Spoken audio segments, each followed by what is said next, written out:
그의 운명에 대한 지극히 사적인 생각이라는 책입니다. 이 책인데요.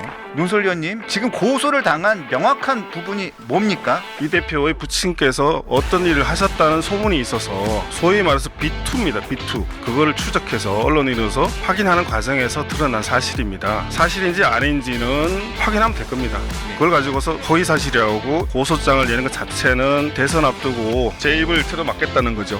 저희가 한번 저희 방송에서 한번 서명수 논설위원과 저희와 함께 방송을 했던 적이 있습니다. 이 내용과 관련해서 이재명 전 대표 가족 친형이 고소를 해왔습니다. 고소를 해왔는데 그 고소 내용이 어떤 것인지, 어떤 내용으로 고소를 해왔는지, 이유는 무엇인지, 그리고 우리의 입장은 무엇인지, 그리고 또 서명수 책을 직접 집필하신 서명수 매일신문 논설위원의 입장은 어떤 것인지, 그리고 이제 서명수 위원님께서는 조만간 오늘인가요? 맞고소를 진행하실 예정이시죠? 네. 예, 맞고소를 진행하실 내용인데 예정이신데 그 어떤 내용들인지 그 부분에 대해서 말씀을 좀 올릴까 합니다. 자, 인사 먼저 하실까요? 예, 자 서명수 매일신문 개관 논설위원 나오셨습니다. 큰 박수 환영해 주십시오. 네. 안녕하십니까. 다시 책이 이 책 내용입니다. 이게 그의 운명에 대한 지극히 사적인 생각이라는 책입니다. 이 책인데요. 이 책입니다. 이게 작년에 나온 책입니다. 작년에 출간된 책이고 저희가 작년에 서명수 논설위원을 모셔서 이 책에 대해서 저희가 소개를 해드렸고 이 책에 대해서 소개를 해드렸습니다. 작년 8월 18일 날 초판이 나왔었고 이 책이 나오자마자 저희가 이 책을 소개해드렸습니다. 이 책의 내용은 이재명 대표의 출생, 도향, 가족들에 대한 얘기, 그리고 고향이 안동이잖아요. 안동, 그리고 안동과 그 출생 과정과 관련해서 출생 이후 살아온 과정, 그 직접 그 현장을 다 다니면서 직접 발로 뛰어서 주변 탐문, 가족들도 만나보고 친지들도 만나보고 해서 쓰신 글이잖아요. 그렇죠. 네. 자, 뭐가 지금 문제가 된 겁니까? 제가 글을 쓰고 책을 내고 하는 와중에 이제 안동이 이재명 대표의 고향이라고 이제 뭐 자타 공인하고 있는데 그 부분들이 좀 의심되는 부분들이 많이 있었어요. 그러니까 안동이 진짜 이재명 대표의 고향인지 네. 또는 고향에서 무슨 일이 있었길래 이재명 대표 가족들은 어린 시절 떠나서 또 부친은 작고하실 때까지 단 한 번도 돌아간 적이 없었고, 네. 그리고 가장 의심스러웠던 게 지난 대선에 이재명 대표가 안타깝게 패배를 했잖아요. 그렇죠. 당선되지 못한 게 0.73%인데, 근데 안동에서 고향이잖아요. 고향이죠. 고향에서 왜 저조하게 30%가 안 되는 득표율이 나왔어. 그 보통 정치인이면 고향에서 대통령이 나온다면은 뭐 몰표가 나오죠. 그렇죠. 뭐 하다못해 이제 경상도 지역이 어쨌든 간에 이제 보수 진영의 어떤 뭐 그 보수 후보가 몰표를 받았죠. 그렇지만 안동에서 이재명 대표가 29.13%? 29.3% 정도 될 겁니다. 네. 그 정도인데 그게 아무래도 좀 무슨 문제가 있지 않을까. 네. 보통 민주당 후보들이 보면 이제 뭐 그 전에 노무현 후보나 김대중 대통령이나 이런 분들은 20%대를 받았어요. 18%, 20%. 근데 이제 고향에서 받는 총선 때 받으면 보통 또 한 25%, 30% 나와요. 근데 그 정도밖에 못 받아서 아, 이거 문제가 있구나라고 추적에 나섰죠. 네. 근데 실제로 보니까 이재명 대표 가족이 안동에서 거주한 기간은 실제로 한 4년밖에 안 돼요. 안동에서 거주한 기록은 4년 정도고. 예, 그렇죠. 그 전에 이제 이재명 대표 부친 고향이 안동하고 한 40km 떨어진 영양요? 영양. 영양요. 경북 영양입니다. 영양. 영양군을 말씀하시는 거죠. 영양군에 있어서 그 네. 고향이 영양군 청기면 관운리라고 본적지가 부친의 본적지예요. 네. 그리고 모친도 영양군 청기면에 토곡리라고 토곡. 거기서 가까운 한 뭐 5km 이내에서 이제 실제 고향이 거기였는데 부모님 고향은 영양군 청기죠. 네. 근데 그 이후에 부모님이 아마 이주를 하셨어요. 네. 전체 가족이 5남이 있는데 네. 영양에 사시다가 예. 안동으로 이주한 것은 확인되고 있습니다. 네. 그래서 이재명 대표도 영양에서 태어난 건지 안동에서 태어난 건지가 정확하지가 않아요. 네, 정확하진 않고. 근데 최근에 이제 그 이 대표께서 고향이라고 하는 그 지통 마을 가봤어요. 지통마을. 예, 그러니까 안동시 예안면 도촌리라는 곳입니다. 이재명 대표 자서전에도 이제 그 번지수까지 나와 있는데 네. 거기를 가보니까 그 생가터라고 민주당 관계자가끼리 팻말을 세워놨더라고요. 아, 생가터. 생가터. 네. 그래서 지난 대선 후보 이재명 생가터라고 돼 있어서 네. 아 이거 참 독특하다. 그러니까 낙선한 대선 후보의 생가터를 이렇게 딱 이렇게 기념하는 거니까 아마 뭐 이 대표 지지자들이 와서 한 번씩 이렇게 가는 성지순례 하는데 아닌가라는 생각 들었습니다. 네. 자, 논설위원님 지금 현재 보면 네. 지금 고소를 당한 명확한 부분이 뭡니까? 아 고소당한 건요. 네. 세 가지 혐의인데 지금 이재명 후보의 형으로부터 고소를 당하신 거죠. 근데 그렇죠. 지금 시청자 여러분들이 지금 혼돈을 하고 계실 수가 있어요. 이재명 후보의 형이라고 하면 지금 돌아가신 분이 있잖아요. 정신병원 네네네. 때문에 네. 관련해서 그 형이 아니잖아요. 돌아가셨고 이재선 씨는 돌아가셨고 네. 이재선 씨 바로 위에 형이라고 둘째 형입니다. 둘째 형. 그분이 이제 지난 4월 9일자로 네. 자신이 아마 거주하는 데가 분당 경찰서인 것 같은데 네. 그쪽에서 수사관께서 이제 저한테 피소당했다고 전화가 왔더라고요.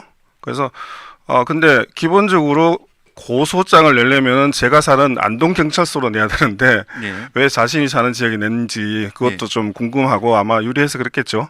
네. 그 내용 자체는 뭐냐면은 그 둘째 형이 자신이 그 출판물에 의한 명예훼손 그리고 그 방송을 통한 또 SNS를 통한 또 명예훼손 그리고 부친에 대한 사자 명예훼손 세 가지입니다. 사자 명예훼손까지. 예, 그렇죠. 근데 제가 방송이든 아니면 뭐 출판물이든 어딜 통해서 그 둘째 형에 대해서는 언급한 적이 없어요. 그 사자 명예훼손이라는 것도 사실은 보면 이제 저 같은 경우는 이제 언론인이기 때문에 제가 유력 정치인에 대해서 검증 차원에서 뭐 사생활을 뒤지는 게 아니잖아요. 이런 의혹이 있고 소위 말해서 B2입니다. B2. 네. 과거에 70년대에 그 이 대표의 부친께서 어떤 일을 하셨다는 소문이 있어서 네. 그거를 추적해서 언론인으로서 확인하는 과정에서 드러난 사실입니다. 그래서 그게 사실인지 아닌지는 확인하면 될 겁니다. 네. 그걸 가지고서 네. 허위 사실이라고 고소장을 내는 것 자체는 아마 대선 앞두고 입막음하기 위한 게 아닌가. 이게 지금 4월 달에 온 거고요. 네. 그런데 이 고소장을 접수하고 대리인이 변호사가 이태영 변호사입니다. 이태영 변호사 하면 유명한 사람이죠.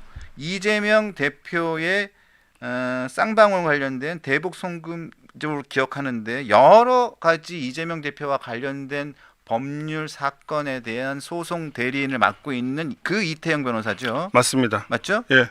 그러니까 이 사실상 이재명 대표의 민감한 사건을 직접 소송 대리인을 하고 있는 이태영 변호사가 이 사건을 맡았다는 겁니다. 이 부분도 포인트인 것 같아요. 맞습니다. 제가 이 고소장을 이제 정보공개 청구를 통해서 받아보고 나서 깜짝 놀랐던 게 이태영 변호사는 과거에 이제 그 쌍방울 변호사비 대납 사건의 핵심 의혹 당사자입니다. 그렇게 지금 의혹을 받고 있죠. 그렇죠. 의혹 당사자였죠. 예. 뭐 그리고 게다가 당시에 또 해경궁 김 씨라고 그 이 대표의 부인의 어떤 여러 가지 사건을 직접 나서서 당시에 수원지검에서도 언론에 많이 노출됐던 분이에요. 네, 그때도 의혹이 제기됐었죠. 그 당시에 관련자이기도 하죠. 변호사였죠. 예, 변호사였죠. 네, 예. 담당 변호사였기 때문에 이분이 이렇게 직접 한 거 보면 저 같은 경우는 뭐 당장 이재명 대표가 직접 했구나라고 생각할 정도로 약간 묘한 기분이 들었습니다. 네. 자, 일단 다시 한번 정리를 하면요. 서명수 논설위원님께서 작년에 쓰신 이재명 대표와 관련된 검증 차원의 책, 이게 작년 8월달에 출간이 됐고, 이 책을 민주당 관계자들한테 쭉 다 보내셨잖아요. 네, 그렇죠. 이재명 대표 사무실에도 보내셨죠. 네, 보내셨죠. 보냈습니다. 다 보내셨는데 그 이후에 어떠한 얘기도 없었습니다. 그런 다음에 올해 4월에 이재명 대표의 친형이 이재명 대표의 중요한 사건을 맡아보고 있는 주요 사건을 맡아보고 있는 변호사 이태영 변호사가 대리인으로 해서 서명수 논설위원을 고소를 한 거예요. 사자 명예훼손 등등등 해서 고소를 한 겁니다. 자, 일단 내용이 뭡니까? 내용은 기본적으로 명예훼손인데요. 네. 명예훼손의 내용이 뭐냐면은 이재명 대표 부친의 그 과거에 이제 담배 대금을 수매해서 횡령했다는 의혹을 제가 제기를 했습니다. 책에 있죠. 책에 있습니다. 이 제가 쓴 책에 그 안동의 불편한 진실이라고 돼 있는데 네. 그 아까 말씀드렸던 것처럼 안동에서 왜 이재명 대표를 그렇게 지지하지 않는가라는 원인 추적하다가 이제 그게 사건이 나온 거죠. 네. 그 기본적으로는 제가 이제 여러 가지 팩트 확인을 증인과 피해자 가족들을 접촉을 했습니다. 여러 군데 하니까 뭐 피해액이 당시 뭐 일단 확인된 것만 해도 아마 그게 72, 3년쯤인데 얼마냐면은 300만 원 정도? 300만 원 정도요. 예. 300만 원 정도를 지금 가치를 환산하면은 아마 3억에서 10억 사이라고 해요. 그런데 70년대에 그 산골 마을에 3억 정도의 돈을 횡령했다는 의혹이 있다면 그 마을은 쑥대밭이 됐겠죠. 굉장히 큰 사건이죠. 그렇죠. 큰 사건이겠죠. 그러니까 생계를 아마 뭐 아주 곤란하게 했을 정도의 큰 사건이었는데 그게 이렇게 사실상 이제 그러면 그 이후에 그 부친께서 다른 지역에서 돈을 벌어서 갚던가 아니면 뭐 다른 방식으로 이제 보상을 했었어야 되는데 그랬다는 얘기는 하나도 못 들었습니다. 그러니까 그런 점에서 봤을 때 이거는 최근에 있었던 우리 사회에서 시끄러웠던 그 마이크로다스의 미투 사건이 있었잖아요. 네. 마이크로다시 어쨌든 가수로서 이제 좀 승승장구하면서 이제 그 부친이 IMF 때 5억 정도를 그 빌려서 갚지 않고 외국으로 갔었잖아요. 네. 근데 그 사건이 터지자 마이크로닷은 처음에는 부인하다가 나중에 팩트가 확인되니까 그 가족들도 들어와서 사법 처리를 받고 본인이 알바를 하면서까지 다 피해자들 합의를 해서 다 갚았다는 뉴스를 들었어요. 네. 지금 저런 뭐 이런 공인이 아닌 사람도 저런 식으로 다 이제 책임을 졌단 말이에요. 사회적 책임을 졌는데 지금 그때만 해도 대선 후보는 아니지만 유력 정치인인데 그런 데는 조치를 하나도 하지 않고 지금 뒤늦게 와서 이 문제를 제기한 기자 언론인에게 고소장을 낸다. 이거는 좀 말이 안 되는 것 같아요. 자, 그런데 지금 제가 고소장을 보니까요. 예. 이태영 변호사를 통해서 이재명 대표의 친형, 둘째 형은 이렇게 주장을 합니다. 서명수 논설위원님께서 쓰신 책 중에 이 내용입니다. 고 이경희 씨, 이재명 대표의 아버지죠. 이경희 씨는 안동 지통마을에서 연초 수매 대금을 횡령했다라는 이게 허위 사실이라는 거예요. 네네네. 맞습니다. 네네. 그러면서 네. 어떻게 썼냐면 이경희 씨는 지통마을에서 뭘 했냐면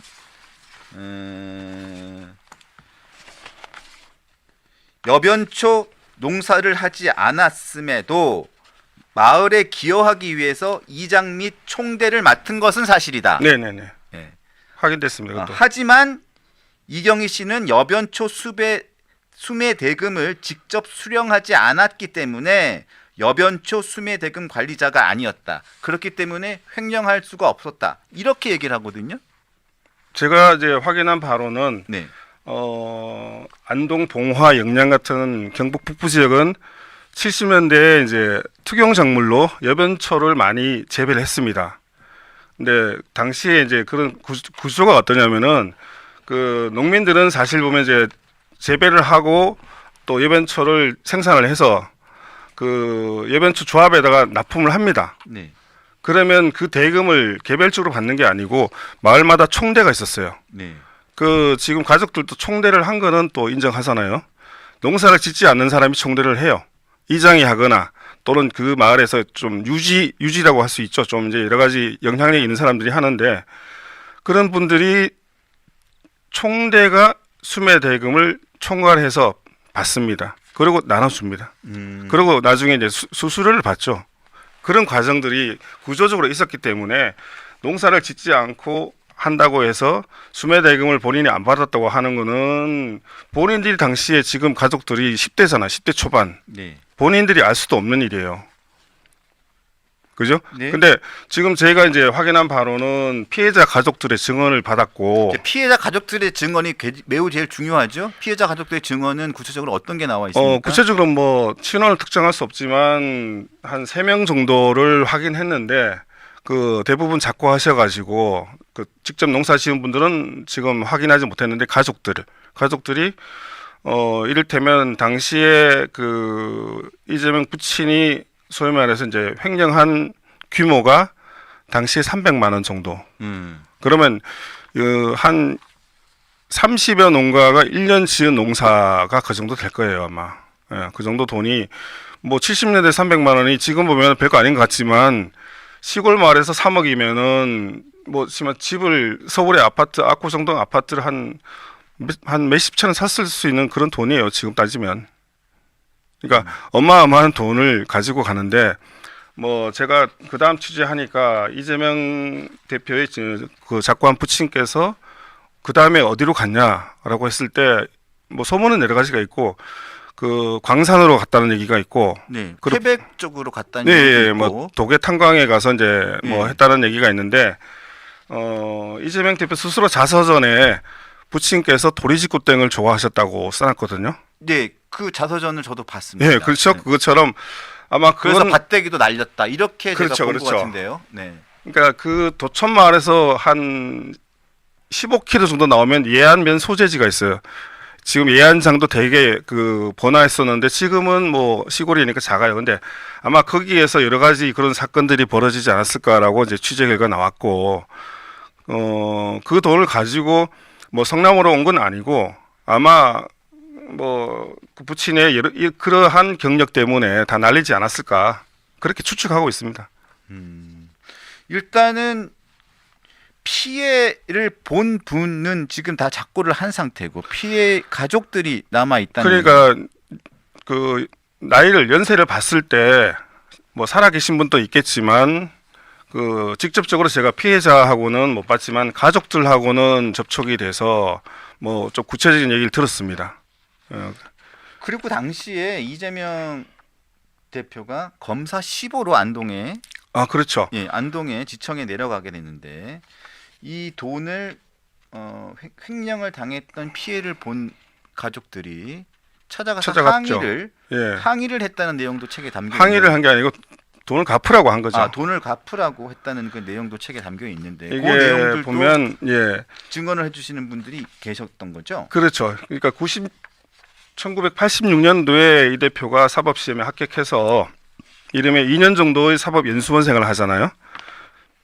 그 기간 중에 판사 15도 하고 검사 15도 해요. 그런데 아주 독특한 게 이 대표가 당시에 성적이 좋았다는데 왜 어떻게 보면 이제 안동지청이면은 시골이잖아요. 네.